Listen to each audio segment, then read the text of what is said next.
آپ کی میزبان سنبل ضیاء بلیٹن کا باقاعدہ آغاز کرتے ہیں اور شامل کرتے ہیں اب تک کی اہم ترین خبریں۔ راولپنڈی خبر شامل کرتے ہیں Muhammad Ali Siddique, crime reporter J N news. Additional deputy commissioner general Attock Anil Saeed نے کہا ہے کہ Punjab enforcement regulatory authority PERA میں انفورسمنٹ آفیسر اور تفتیشی آفیسر کے لیے مقرر دوسرے جسمانی ٹیسٹ کی تاریخ تبدیل کر دی گئی ہے۔ اب جسمانی ٹیسٹ پہلے سے طے شدہ 7 جنوری کی بجائے 8 جنوری کو مقررہ وقت اور مقام پر منعقد ہوگا۔ انہوں نے ان خیالات کا اظہار اس سلسلے میں منعقد ہونے والے ایک اہم اجلاس کی صدارت کرتے ہوئے کیا، جس میں تمام متعلقہ محکموں کے افسران نے شرکت کی۔ اجلاس کے دوران بتایا گیا کہ 7 جنوری کو ایک سیاسی جماعت کی جانب سے جلسے کے انعقاد کے باعث سیکورٹی اور انتظامی امور کو مدنظر رکھتے ہوئے جسمانی ٹیسٹ کی تاریخ میں تبدیلی کی گئی ہے، تاکہ امتحانی عمل میں کسی قسم کی رکاوٹ پیش نہ آئے اور شفافیت و میرٹ کو ہر صورت یقینی بنایا جا سکے۔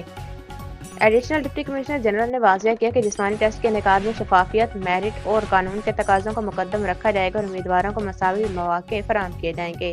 اجلاس میں جسمانی ٹیسٹ کے مؤثر، منظم اور شفاف انعقاد کے حوالے سے تمام انتظامی اور سیکورٹی پہلوؤں پر تفصیلی غور کیا گیا۔ انہوں نے تمام متعلقہ محکموں کو ہدایت دی کہ وہ مقررہ تاریخ پر جسمانی ٹیسٹ کے انعقاد کے لیے اپنی ذمہ داریوں کو پیشہ ورانہ انداز میں سر انجام دیں اور کسی بھی قسم کی غفلت یا کوتاہی سے گریز کیا جائے۔